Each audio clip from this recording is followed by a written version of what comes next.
warahmatullahi wabarakatuh.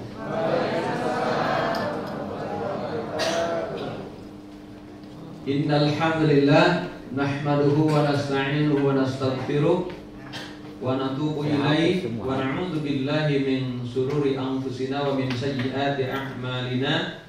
May yahdihillahu fala mudilla lahu wa may yudlil fala hadiya lahu.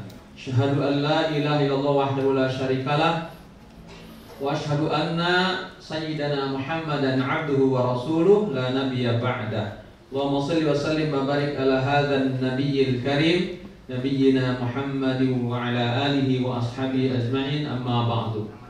Qala Allah ta'ala fil Qur'anil Karim, a'udzu billahi minasy syaithanir rajim, wa atimmul hajja wal umrata lillah. Shadaqallahul azim. Yang sama-sama kita hormati Al-Mukarram Bapak Ki Haji Dr. Ahmad Dimyati Badruzzaman MA, Al-Mukarram Bapak Dr. Udair Rahman MA, Al-Mukarram Bapak Ustaz Abdul Khaliq dari seluruh tim manajemen NRA Group, Bapak Ibu para calon tamu Allah, mudah-mudahan Bapak Ibu dimudahkan Allah untuk meraih ridhonya Allah SWT. Mohon maaf ya, yang sama-sama kita hormati Al-Mukarram Bapak Dr. Bapak Ustaz Dr. Sugiarto MA yang paling ujung. Bapak Ibu apa kabar? Baik. Coba biar semangat Bu bacanya. Jawabnya gini. Bapak Ibu apa kabar? Alhamdulillah luar biasa. Allahu Akbar. Bapak Ibu apa kabar? Alhamdulillah luar biasa. Allahu Akbar. Kurang semangat Bapak Ibu, masih kayak yang sedang puasa gitu. Memang sedang puasa. Coba Bapak Ibu yang semangat ya. Apa kabar Bapak Ibu? Alhamdulillah luar biasa. Allahu Akbar. Ini insyaallah mabrur semua. Amin. Amin. Alhamdulillah, puji syukur kita panjatkan kehadirat Allah Subhanahu wa taala atas limpahan nikmatnya yang tiada terhitung. Wa in ta'udhu ni'matallahi la tuhsuha, enggak terhitung. Ya, jangankan nikmat yang di luar panca indera kita, yang di tubuh aja, betapa hebatnya Allah menciptakan kita. Ya, dengan penciptaan yang terbaik.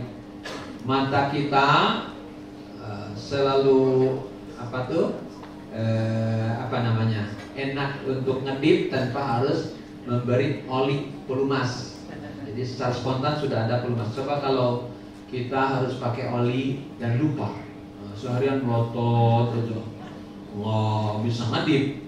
Tapi Allah betapa hebatnya secara gratis memberikan oli untuk mata kita, sehingga mata kita dengan mudah untuk bisa melihat yang dengan baik. Nah, ini hebatnya penciptaan Allah. Bagaimana Allah menciptakan rambut kita, di antara rambut kepala itu setiap beberapa hari harus dicukur, kalau enggak kan jadi gondrong. Tapi alis yang dekat dengan kepala hebat, tidak pernah panjang seperti rambut kepala. Coba pernah merenungkan nggak Pak? Andai itu alis panjang juga dan kita lupa nggak motong, nggak sempet, bayangkan repotnya kita. Itu rambut alis nutupin mata kita. Kalau ada tamu, assalamualaikum, waalaikumsalam, harus dibuka dulu. Kita kan nggak pernah mikir betapa hebatnya Allah ngasih panca indera kita yang hebat. Belum lagi hidung, bolongnya itu ke bawah. Andai bolongnya di atas, lalu hujan nggak bawa payung, betapa repotnya kita harus menutupi lubang itu, nanti kemasukan air. Hebat memang Allah menciptakan kita. Alhamdulillah. Pernah Bapak Ibu berpikir tentang ciptaan Allah? Beras naik aja kepikirannya. Baik, semoga Bapak Ibu menjadi ahli syukur. Amin ya Rabbal. Bapak Ibu tahu doanya agar selalu bersyukur? Jadi Nabi duduk dengan Mu'adz bin Jabal, di Mu'adz dipegang sama Nabi tangannya, kata Nabi, ya Mu'adz, saya sangat mencintai, wahai Mu'adz, saya sangat mencintai. Aku akan berwasiat kepadamu. Bacalah doa ini di penghujung sholatmu. Ini ada dua pendapat di penunjuk itu. Ada yang bilang sesudah innaka hamidum majid boleh dibaca doanya itu, atau nanti di dalam wirid kita dalam sholat. Doanya sangat hebat. Sudah tahu doa syukur? Apa? Yang tahu boleh pulang duluan. Ayo Bapak Ibu. Allahumma ya ikutin. Allahumma barik lana. Ini gaya Ustaz Iwan. Allahumma sama-sama. A'inni ala dzikrika wa syukrika wa husni ibadatik. Allahumma a'inni ala dzikrika wa syukrika wa husni ibadatik. Sama-sama. Allahumma a'inni ala dzikrika wa syukrika wa husni. Bukan Allahumma inni, tapi Allahumma a'inni. Ya, minta bantuan. Ya Allah, bantulah agar aku selalu ingat kepadamu. Kenapa? Fadhkuruni adzkurukum. Kata Allah dalam surat Al-Baqarah ayat 152. Betul ya? Oke. 152 betul ya? Di situ Allah perintahkan, ingatlah kamu kepadaku, maka aku pun akan ingat kepadamu. Awas kalau tidak ingat Allah. Dalam surat Al-Hasyr sampaikan bahwa wala takunu kalladzina nasullaha fansahum anfusahum ulaikumul fasiqun. Siapa yang tidak ingat Allah, maka dia akan lupa diri, maka dia akan termasuk orang yang fasik. Maka yang mendorong kita bisa ibadah itu adalah satu, zikrullah, selalu ingat kepada Allah. Innal hamda, apa artinya? Sesungguhnya segala puji, wan ni'mata, segala nikmat, laka wal mulk, segala kekuasaan milikmu. Ulangi. Innal hamda, sesungguhnya segala puji, wan ni'mata, laka wal mulk, milikmu. Tuh, jangan merasa hebat dengan nikmat. Kita bilang kita ternyata tendanya dekat banget dengan lantaran alhamdulillah, puji Allah. Jangan, saya kan memang bayarnya mahal. Ya pantas aja dekat gitu. Bapak mah kan bayarnya murah, jauh. Jangan ingin di sini. Kalau mau bayar. Nggak boleh.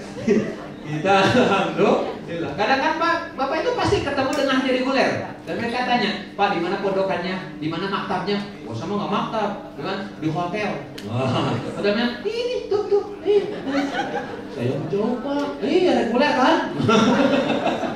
Nyakitin banget ya, nggak boleh. Berusaha untuk, Bapak mah alhamdulillah perjuangannya lebih hebat Pak. Saya mah kadang-kadang karena dekat, kadang merasa dekat malah ketinggalan. Bapak lebih duluan ke sini. Perempuannya godanya hebat Pak. Bapak mah alhamdulillah, insya Allah mabrur Pak, perjuangannya hebat. Ya, begitu pasti ada. Bapak dekat ya plus ya Pak. Kadang-kadang kita mau bilang plus nggak enak. Alhamdulillah Pak, saya haji khusus. Gitu, nggak masalah, tapi barengi dengan rasa syukur kepada Allah. Jadikan syukur, ya Allah malu aku kalau keduluan mereka. Aku dikasih rezeki dekat, masa aku ketinggalan. Nikmatin tuh, rasakan nikmatnya dengan rezeki yang Allah berikan. Bukan malah menjadi sombong dan riak karena kita merasa lebih dari mereka masalah urusan rezeki. Baik, ya. La syarikalah, tiada sekutu. La syarikalah. Ulangi, labbaik Allahumma labbaik.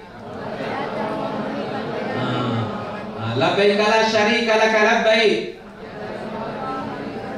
Ya sebelumnya, ya Allah aku datang menurut panggilanmu. Innal hamda, segala puji, wan ni'mata, laka wal mulk, segala kekuasaan milikmu. La syarika lak. Alhamdulillah. Ayo talbiyah sekali lagi. Sama-sama. 1, 2, 3. Labbaik Allahumma labbaik. Kurang kencang. Innal hamda wan ni'mata laka wal mulk. Sekali lagi sambil limannya di hatinya. Yang tadi Pak, aku datang. Ayo 1, 2, 3. Labbaik Allahumma labbaik. Labbaik la syarika laka labbaik. Innal hamda wan ni'mata laka wal mulk la syarika lak. Nanti nikmat Pak di Arafah kita bersama-sama saat wukuf baca talbiyah terus sambil menunggu waktu wukuf. Di talbiyah, di bis talbiyah, menuju ke Mina talbiyah atau menuju ke Mekah sebelum kita tawaf ifadah talbiyah. Ya. Nanti yang saya ingatkan, ketika kita sudah niat dari Yulamlam, dari Yalamlam, kan dipimpin nanti niat. Ibu kita sudah sampai Yalamlam, mari kita berniat. Labbaik Allahumma umratan. Sunnah sudah itu apa? Sunnah sesudah itu apa? Talbiyah. Talbiyah. Karena di pesawat kadang nggak pada talbiyah, malah ngobrol. Padahal sunnahnya apa? Talbiyah. Lontar jamarot, lontar jumrah istilahnya, ula wusta atau akobah. Kan itu pakai jalan kaki. Seingat saya ibadah haji melalui NRA ini dari tahun 2002 ya. Sekarang 2024 udah berapa tahun tuh ya, dari 2002 sampai 2024 setia terus dengan NRA ya, bimbing haji dan umroh jamaah. Namun sebenarnya saya ibadah haji yang pertama itu dari tahunnya tahun 1978 waktu saya masih usia 21 tahun ya. Dulu nggak terkenal NH Plus tapi reguler gitu. Pemerintah biasa. Itu udah ibadah haji ke tanah suci. Alhamdulillah. Namun saya juga tidak memikirin dana karena orang tua dulu ya yang mikirin dana. Disebutnya hajinya mungkin haji nasab ya, haji keturunan. Karena ada yang mengatakan haji itu ada 3, ada haji nisab, ada haji nasab, ada haji nasib. Haji nisab artinya haji yang sudah memang bapak ibu sudah istilahnya nabung ya. Kemudian setelah nisab sudah sampailah biaya untuk ibadah haji, daftar ya, sampai alhamdulillah berangkat. Itu hajinya haji nisab ya, istitoah berarti sudah mampu, itu hukumnya wajib. Kemudian haji nasab ini haji karena turunan. Jadi karena orang tuanya oleh Allah betulan memberikan rezeki yang cukup ya, sehingga orang tuanya itu berkenan untuk menghajikan anak-anaknya ya. Orang tua punya anak 5 ya. Jadi alhamdulillah saya anak yang terakhir. Rupanya orang tuanya senang. Kenapa senang? Ya karena ketika saya tamat dari SD atau MI itu orang tua nyuruh supaya mondok atau pesantren ya, supaya jadi ustadz gitu ya, supaya karena saya dari suku Sunda, supaya kamu jadi ajengan ya. Ya ajengan itu sama dengan kiai ya, ulama. Ya saya nurut karena dari kecil terus terang saja saya memang ingin jadi ajengan ya. Cita-cita saya nggak ingin jadi pejabat, tapi inginnya jadi ustadz ya. Dari kecil, dari tamat ya waktu SD MI itu. Bahkan ketika di rumah itu orang tua sudah mengarahkan saya belajar agama ini, belajar ilmu ini 4 kali ya dalam sehari semalam. 4 kali itu maksudnya dari jam 7 pagi sampai zuhur belajar di SD. Kemudian dari jam 1 ba'da zuhur sampai asar belajar di MI ya, Madrasah Ibtidaiyah. Kemudian pada maghrib sampai isya khusus belajar Al-Quran, ada guru khusus. Kemudian pada subuh, habis sholat subuh belajar kitab ya, kitab Safinah yang berkaitan dengan fikih, kitab Tijan berkaitan dengan tauhid, kitab Bajurumiyah berkaitan dengan tata bahasa Arab. Itu dari semenjak saya ingat ke dunia oleh orang tua sudah diarahkan supaya jadi ustadz ya, jadi kiai, jadi ulama. Nah maka ketika tamat dari SDMI disuruh mondok, saya nurut sama orang tua. Dan setelah 8 tahun saya di pesantren dan kitab Ajurumiyah, Nazofiyah Kritis sampai Alfiyah yang kurang lebih 1000 bait sudah hafal semua. Ya, orang tua merasa gembira. Akhirnya kan sebagai hadiahnya udah kamu ya ke Mekah ibadah haji. Alhamdulillah. Bapak Ibu yang dirahmati Allah, itu namanya haji nasab ya, karena ada ya keturunan. Ada lagi haji nasib. Allah haji nasib ini artinya kalau menurut lahiriahnya ya kayaknya belum pantas ya untuk ibadah haji ke tanah suci. Artinya kayaknya nggak mungkin lah ya. Jadi ceritanya ada Pak Kosim namanya ya di Betawi ini yang profesi sehari-hari tukang urut, tukang mijit. Nah, kalau menurut logika kan ya tukang urut berapa sih uang hasil ngurutnya? Tapi bisa haji UNH plus. Ceritanya dia punya bos ya, yang mau ibadah haji, di mana bosnya itu punya penyakit rematik ya, yang sudah akut. Kata bosnya, kalau pada istrinya bilang, Bu, kalau Pak Kosim kita daftarkan barang-barang dengan kita, bagaimana supaya nanti Bapak nggak was-was. Kenapa? Karena kan tawaf pakai jalan kaki, ya sa'i jalan kaki, lontar jamarat tuh di Mina itu kan jalan kaki berkilo-kilo. Ini kalau misalnya Pak Kosim nggak dibawa, nggak diajak, nanti kalau Bapak misalnya di perjalanan ya rematik ini kamu, nanti siapa yang di sana nggak ada gojek ya, nggak ada ya delman dan sebagainya. Akhirnya kata istrinya, ya udahlah didaftarkan aja. Jadi bertiga. Alhamdulillah. Ini Pak Kosim ini namanya haji apa? Jadi nasib ya. Nasibnya nasib yang baik. Alhamdulillah. Berat juga ya, bawa kerikil ke kota. Ada ustadz yang lain ya, ada ustadz yang lain bisa kita tawarkan minta dibantu ya.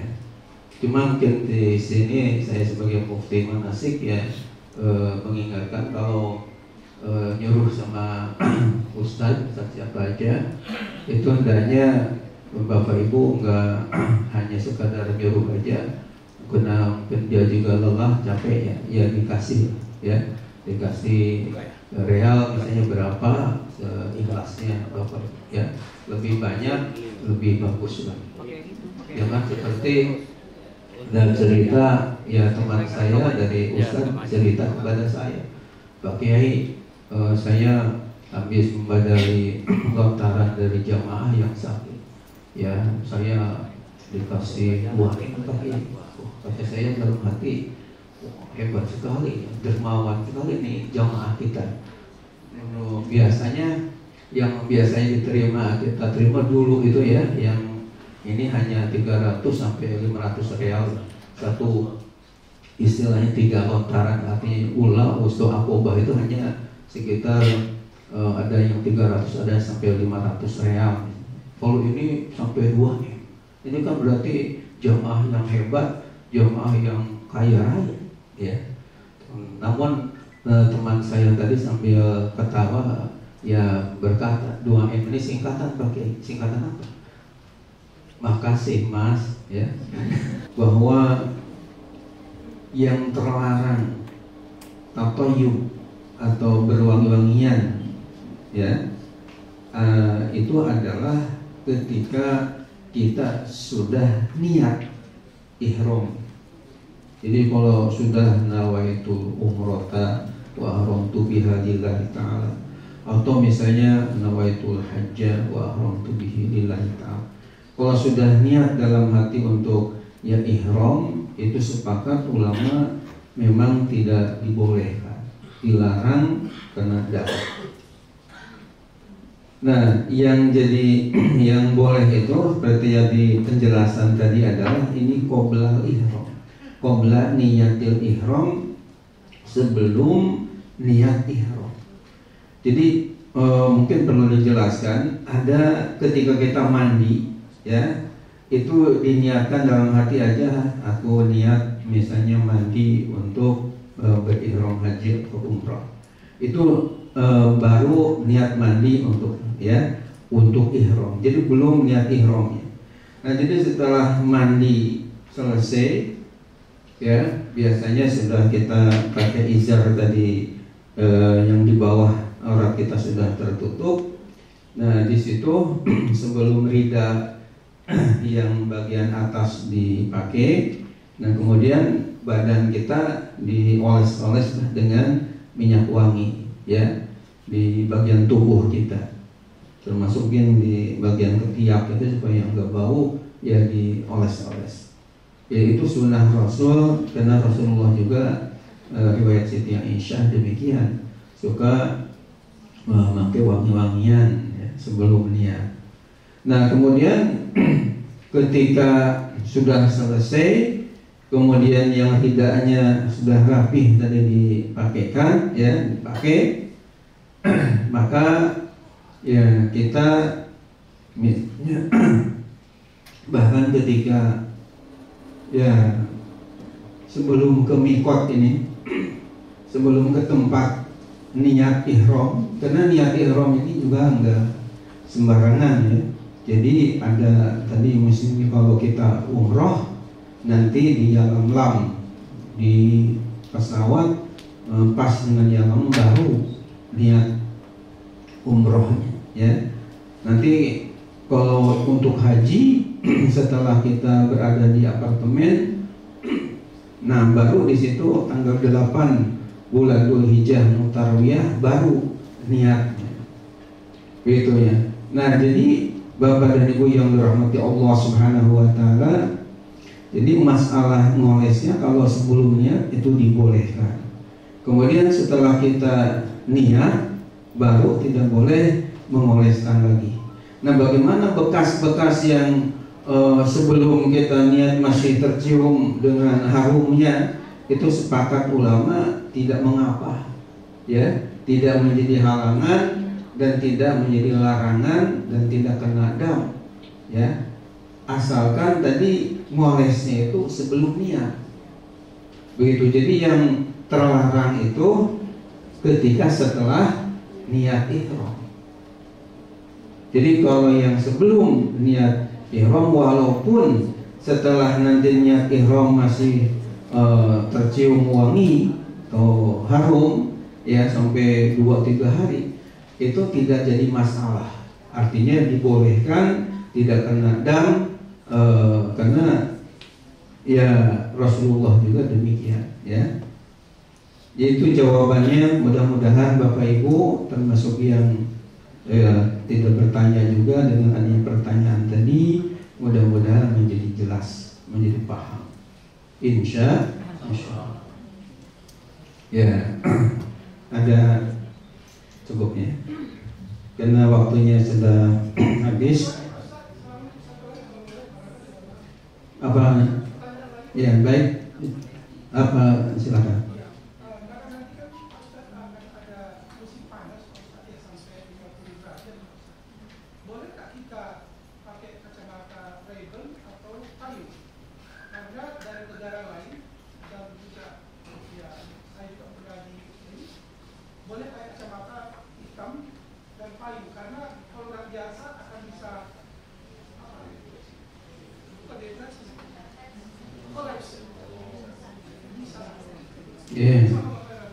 Baik.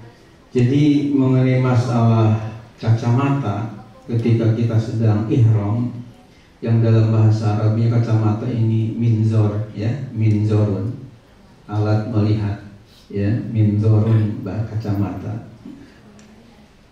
Ini tidak ada masalah ketika kita sedang ihram ya.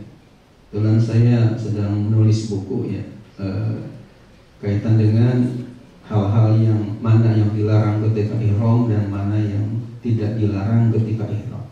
Nah, yang tidak dilarang ketika ihram ini termasuk pakai jam tangan itu boleh, pakai cincin ketika ihram boleh, ketika ihram memakai kacamata termasuk boleh, termasuk pakai payung juga boleh. Bahasa Arabnya payung ini mizollah ya, bahasa Inggris mungkin umbrella. Nah yang tidak boleh itu adalah yang menempel dengan kepala ya, seperti topi, seperti pici, seperti ini kan nempel, nah itu yang dilarang. Tapi kalau payung itu kan nggak nempel, maka sepakat ulama ya tidak apa-apa walaupun pakai payung. Kalau kita panas misalnya, Bapak Ibu ketika mau lontar jamarat panas itu boleh digunakan payung, asalkan bagi Bapak tidak boleh ditempelkan ke kepala ya, payungnya nggak usah nempelkan ke kepala, jadi harus diangkat sehingga nggak nempel. Jadi itu tidak, baik itu kacamata hitam atau kacamata putih tetap dibolehkan, dan payung asalkan tidak nempel dengan kepalanya dibolehkan untuk dilakukan. Mengenai masalah masker ini bagi ya Bapak ya, ini ibu-ibu juga ini termasuk yang diikhtilafkan di kalangan ya ulama, karena ketika kita ihram ini diusahakan terbuka ya wajah kita, muka kita terbuka. Cuman ada ulama mengecualikan kalau misalnya ketika kita melewati ada debu yang sekiranya kalau nggak pakai masker ini khawatir debu itu akan ke wajah kita dan timbul penyakit. Nah ketika itu nggak apa-apa dipakai masker. Kalau misalnya dalam keadaan normal hendaknya dibuka saja ketika sedang ihram. Demikian. Kalau wajib, sunnah itu lawannya wajib ya. Bukan. Sunnah itu lawannya makruh gitu ya. Jadi dalam kajian usul fikih itu apa itu? Al-iktida'u talabul fi'li wa talabut tarki. Yang namanya mukallaf itu mendapatkan perintah. Perintah apa? Perintah melaksanakan. Ya. Perintah melaksanakan ada dua macam. Yang terkait dengan hukum, melaksanakan hukumnya wajib, melaksanakan hukumnya sunnah. Itu namanya talabul iktida'u talabul fi'li atau talab iktida'ul fi'li. Yang kedua iktida'u tarki, meninggalkan, yaitu hukumnya makruh dan haram. Itu ya Bapak Ibu.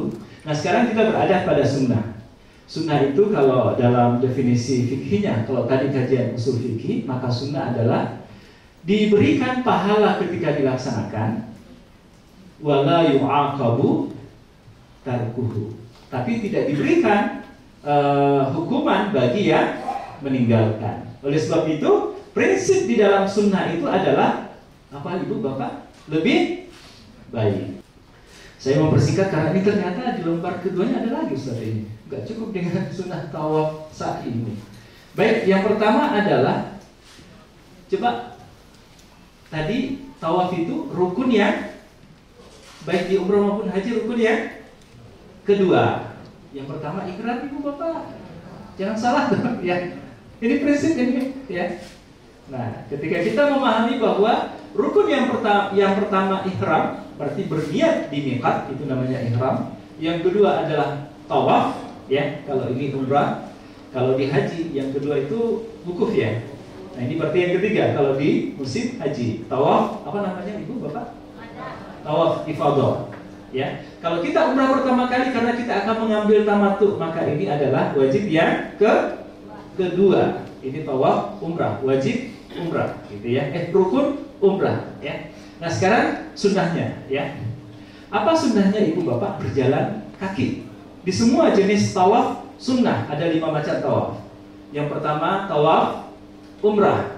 Insya Allah yang pertama akan kita lakukan ketika setibanya kita di tanah suci Mekah.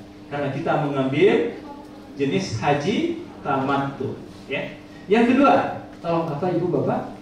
Yang kemungkinan akan kita lakukan setelah selesai tawaf itu tawaf ifadah Nah ini wajib juga nih, ya. Jadi tawaf umrah dan tawaf ifadah itu adalah hukumnya rukun, bukan hanya sekedar wajib. Dari mazhab Abu Hanifah, Hanafiyah membedakan antara rukun dengan wajib. Rukun itu yang harus dilaksanakan. Itu Bapak, ya. Jadi tawaf umrah maupun tawaf ifadah, ya. Ini dilakukan yang ketiga. Yang ketiga apa tadi? Tawaf kudum. Ya, ini bagi yang mengambil jenis haji ifrad.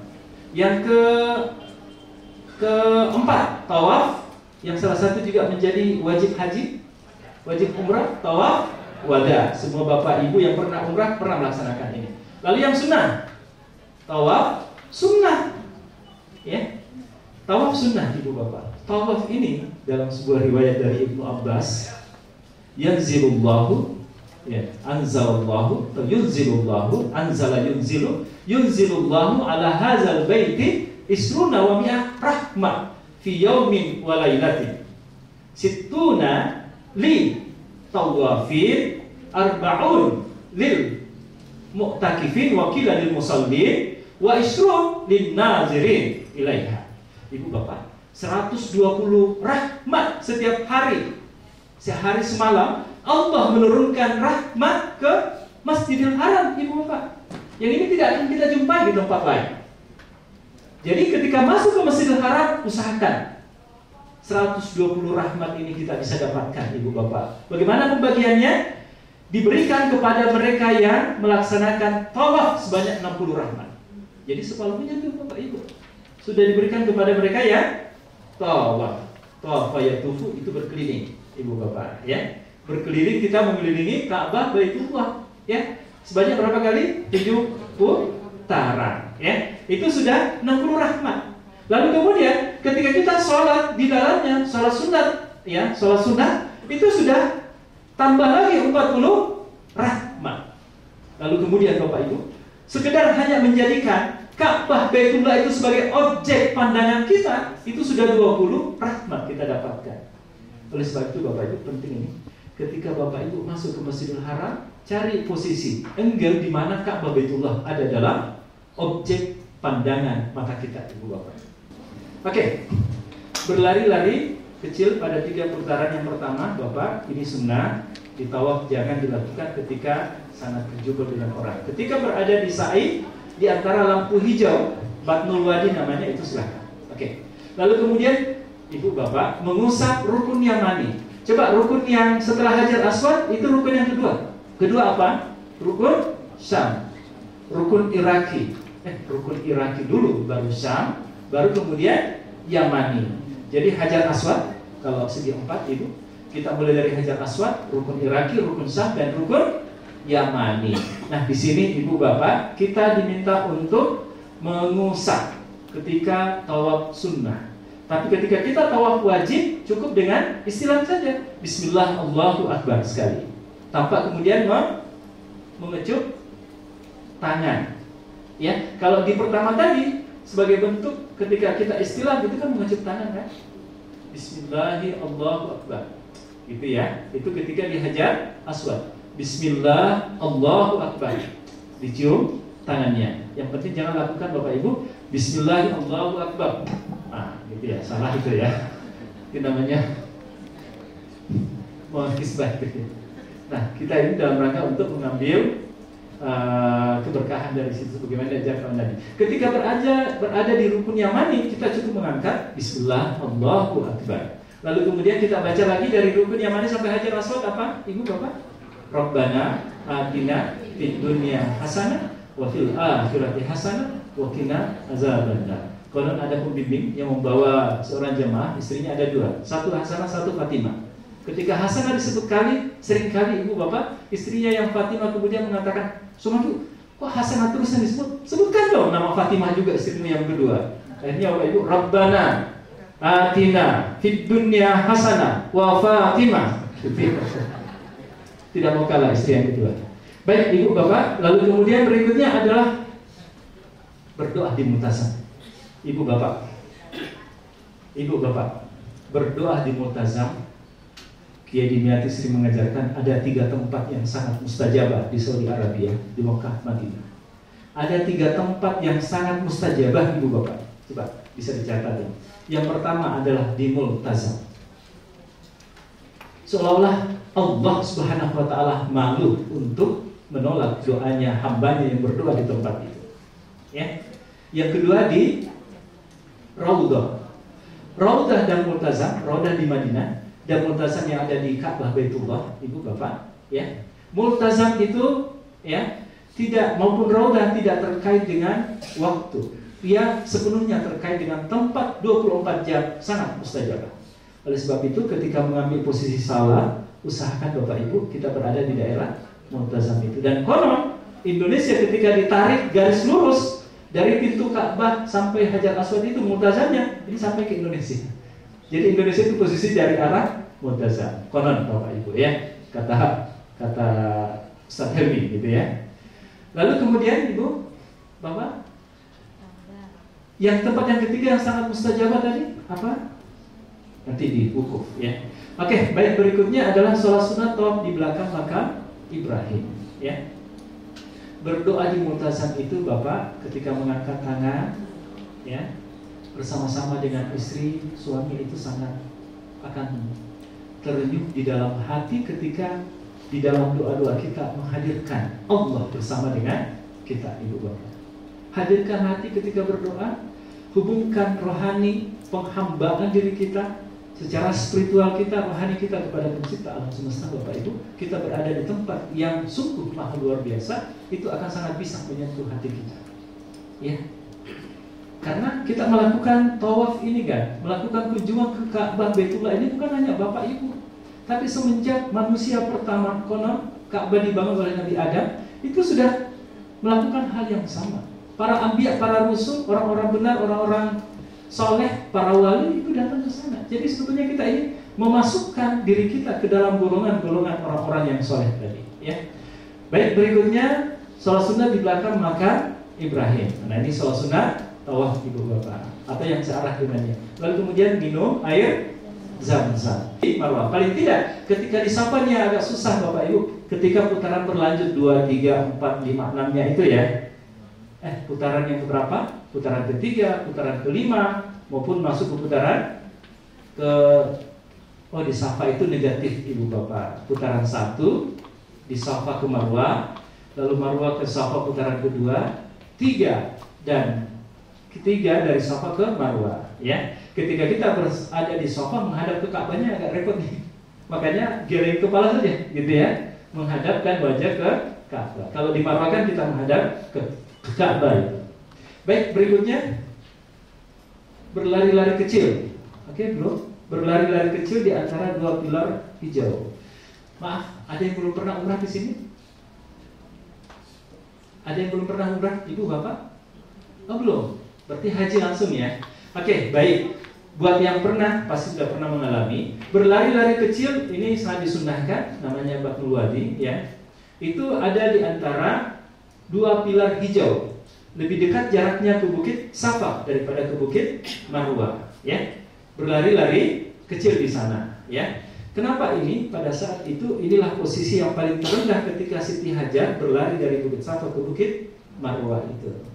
Jadi dia berlari-lari kecil untuk kemudian bisa melihat anaknya Nabi Ismail yang berada di sekitar Ka'bah Baitullah, dia bisa lihat gitu ya. Jadi pada posisi itu kemudian dia berlari-lari kecil. Lalu kemudian berdoa dengan doa-doa maksur ya.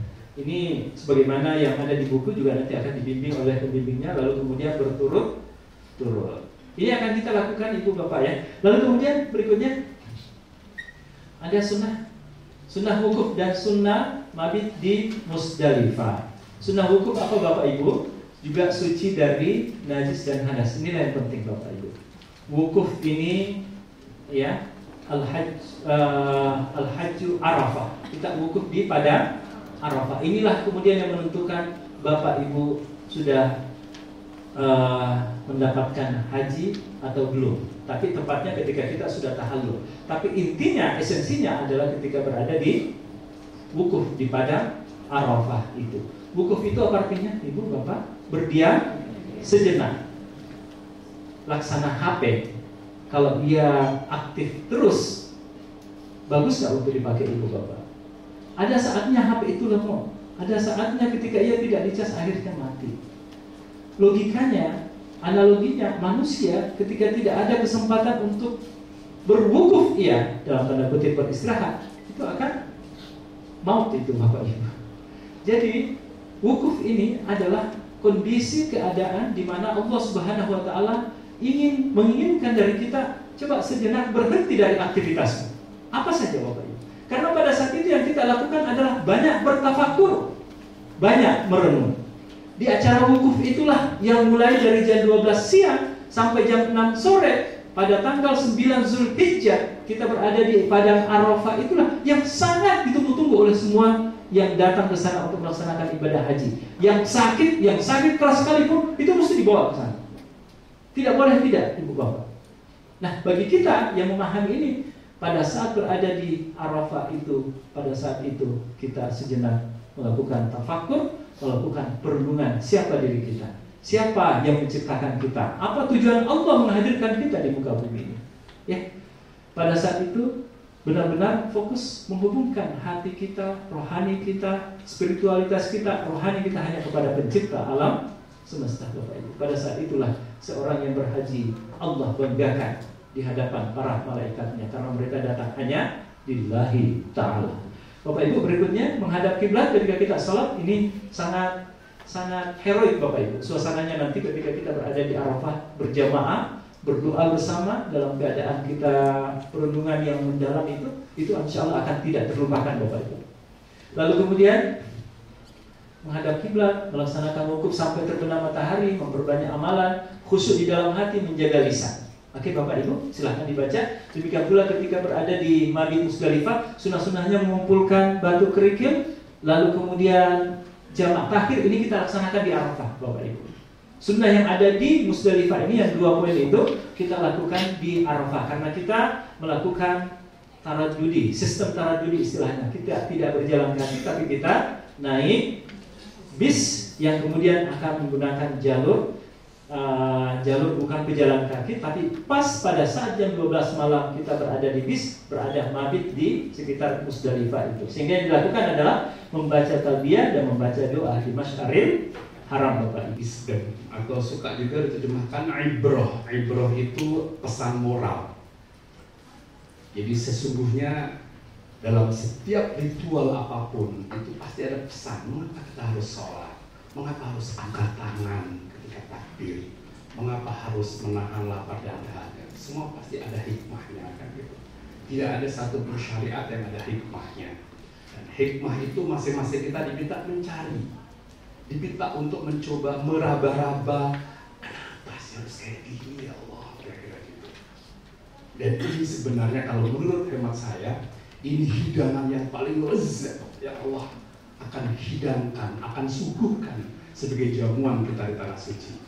Cuma Bapak Ibu, pengalaman kami menunjukkan selama kami mendapat amanah memimpin jamaah ini, ada jamaah-jamaah yang betul-betul menikmati.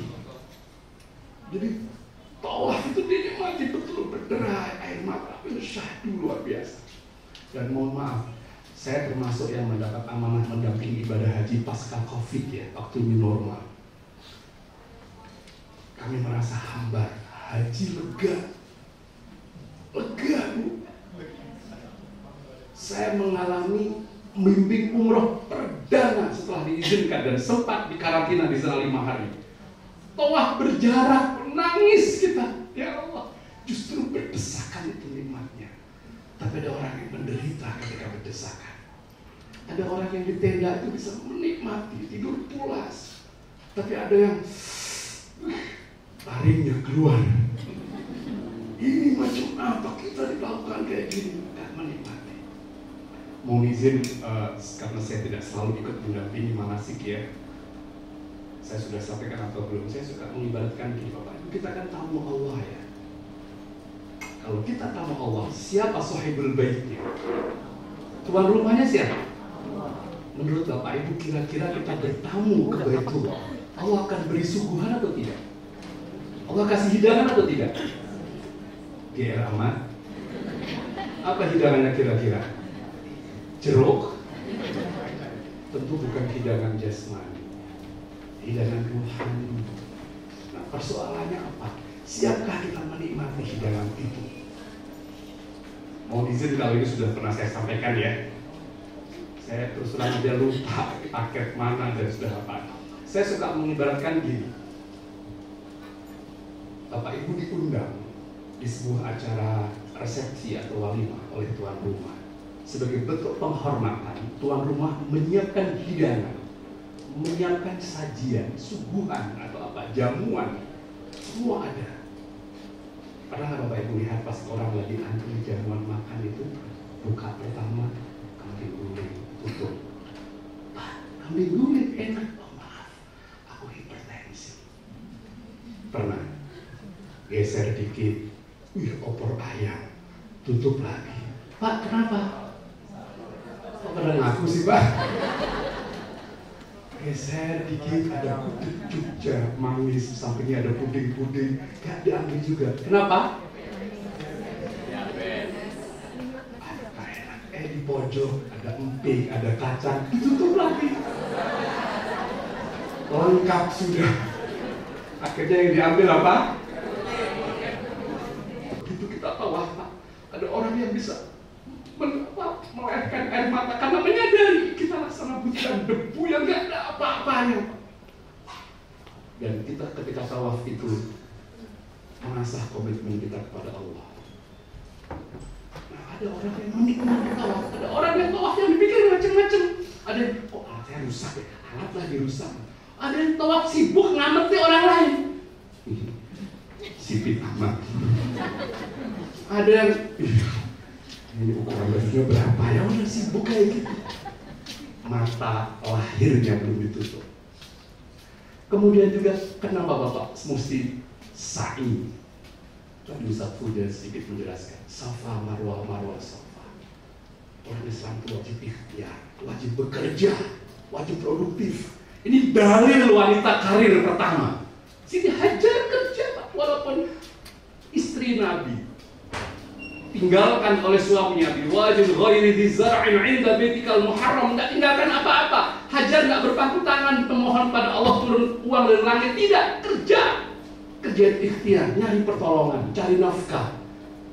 Tapi Bapak Ibu kadang-kadang kita cari ke Safa Marwah, Marwah Safa, bolak-balik, rezekinya jam-jam di dekat multazam. Kita juga kayak gitu. Wajib Bapak Ibu bekerja, rezeki dari mana? Allah sudah atur semua. Itu sa'i. Sa'i artinya usaha. Bapak Ibu dalam usaha lurus. Sa'i itu lurus. Sa'i yang bengkok cuma di asrama haji Pondok Gede satu-satunya. Saya sudah sampaikan, belum dirubah-rubah itu. Ya, saya sudah manasik haji praktek di beberapa asrama haji. Sukolilo, Samarinda, Balikpapan, Lampung, Palembang. Saya sudah pernah. Semua lurus kecuali Pondok Gede yang sa'inya bengkok. Nanti kita cek ya, maka itu miniatur yang harus dikoreksi. Dalam usaha harus lurus Bapak, dan pantang menyerah. Ingat tujuan akhir, Safa Marwah. Nanti kita lihat orang sa'i itu seperti apa. Oh, ini orang usaha itu. Dan dalam usaha itu kita harus mencari ridho Allah, Marwah, mendapatkan ridho Allah Subhanahu wa Ta'ala. Uang, gaji itu bukan tujuan akhir. Dia bukan goal tapi tools. Dia sekedar sarana untuk dekat pada Allah, untuk bisa menyekolahkan anak, untuk bisa menafkahi keluarga. Bukan itu tujuan. Itulah kira-kira sa'i. Saya ulangi, Bapak Ibu, insya Allah nanti di beberapa tempat kita akan jelaskan. Nah, selesai sa'i, kita potong rambut. Dan rambut kepala yang harus dipotong. Bapak Ibu, kenapa rambut kepala? Tahlul bukan berarti merdeka. Bukan. Usaha kita harus kita korbankan. Maka rambut itu orang bilang mahkota kita, yang paling kita sayang, korbankan. Kepala adalah simbol tempatnya pikiran, pangkas pikiran-pikiran yang gak berguna, yang gak manfaat, pangkas semua di sini. Dan ketika orang bertahalul, maaf, biasanya ada orang yang marah, emosional. Melampiaskannya kapan? Setelah tahalul. Ada nggak bisa mengontrol diri. Tahalul itu menghalalkan yang tadi dilarang Bapak Ibu. Yang tadi nggak boleh pakai pakaian berjahit, sekarang jadi Jadi halal. Itu makna tahallul. Oleh karena Bapak Ibu yang saya hormati, tahallul dalam baca ada dua. Ada tahallul awal, tahallul tsani ya nanti ya. Tahallul awal itu semua larangan boleh kecuali hubungan suami istri. Harus sudah dijelaskan ya. Tahallul tsani itu setelah melempar jumroh. Karena kita ambil paket nanti setelah Ibu Sulaiman kita ke Masjidil Haram. Saya percepat Bapak Ibu ya. Nah, tadi sudah disampaikan Ustaz Fudel, dalam hidup ini kadang-kadang kita perlu diam untuk mengenali diri, perlu bercermin, perlu untuk mengevaluasi diri. Maaf, ada yang dari Jawa tidak? Di Jawa itu ada pepatah namanya kita harus mengerti sangkan paraning bagi. Pak Ibu ada yang bisa bantu menerjemahkan saya? Apa itu ada Pak Dalang di sini? Dari mana Pak? Apa artinya Pak? Bukan dilarang merokok, bukan. Sangkan paraning dumadi itu kita ini siapa, dari mana, sedang di mana, akan kemana. Dan itu mesti diam. Bapak Ibu bisa nggak bercermin di air yang keruh? Tidak bisa. Kita bercermin harus di air yang jernih. Maka jernihkan pikiran ketika itu kita baru bisa muhasabah Bapak Ibu. Bercermin diri, ya Allah, umurku berapa? Berapa yang sudah aku perbuat Engkau? Untuk apa? Di sini akan terputar semua dari mulai kita akil balik sampai saat ini. Apa yang sudah aku persembahkan buat Engkau ya Allah? Ya Allah, nanti apa bekal? Renungi itu semua. Dan itu harus diam. Istirahatkan semua organ-organ tubuh yang sifatnya fisik. Istirahatkan pendengaran, penglihatan, hidupkan rohani. Di mana? Di saat wukuf di Arafah. Bapak Ibu mohon maaf, kalau ada di antara jamaah yang ketika wukuf gak bisa menangis, tangisilah ketidakmampuan menangis itu. Gerangan apa yang buat gelap hatiku ya Allah sampai menangis ini susah. Pernah ada jamaah Bapak Ibu pas lagi wukuf bawa headset dengerin. Saya pikir zikir ya, headsetnya tarik orang lepas, dengerin dangdut. Kok bisa-bisanya? Ini yang tadi saya bilang jiwanya kolesterol. Bapak Ibu, wukuf di Arafah puncak dari haji dan itu nanti miniatur mahsyar. Orang kita akan berada di mana? Maka kalau saya suka bilang di saat wukuf ini kita dibanggakan di hadapan para malaikat. Layak nggak kita? Pantas nggak kita?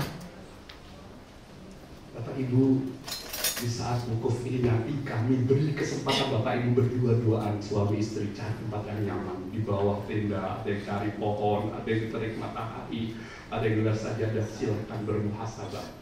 Kami pandu sesaat, kami bantu dengan berzikir, kemudian nanti ada semacam renungan. Setelah itu dipersilahkan masing-masing. Kenapa? Karena Bapak Ibu yang tahu. Arafah itu artinya mengenali. Ada ungkapan man arafa nafsahu faqad arafa rabbahu. Kalau kita nggak kenal siapa kita nggak akan kenal Tuhan. Agar kita mengenal Allah, kenali siapa kita ya Allah. Aku Sugihanto hamba-Mu ya Allah. Yang dari sejak akhir balik sampai hari ini belum bisa berhenti berbuat dosa ya Allah. Belum pernah aku persembahkan untuk Engkau ya Allah. Hidupku masih memikirkan dunia ya Allah. Sisa umur yang Kau berikan kepadaku belum tahu kapan ya Allah. Saudara-saudaraku sudah Kau panggil, sebut kayak gitu di hadapan Allah. Ketuk pintu ampunan Allah itu. Dan nanti menjelang matahari terbenam kita akan berdoa bersama-sama. Langit Arafah akan ditutup dengan berbarengan terbenamnya matahari. Arafah menjadi tempat biasa lagi. Bapak Ibu, insya Allah kita akan pandu nanti dalam beberapa kegiatan. Ada lambayan Arafah, ada khutbah Arafah dan seterusnya. Nah setelah kita di Arafah, Bapak Ibu, kita akan bergerak ke Muzdalifah. Agak lama Mas Irfan boleh kok agak. Nah Bapak Ibu next Mas. Nah mabit langsung aja terus. Nah ininya kurang sensitif. Bapak Ibu, setan, kita suka menyebut kata setan, lawan kita, musuh kita harus perang. Adanya di Mina. Nabi Ibrahim digoda dulu di Mina. Maka banyak terjadi problem nanti di Mina.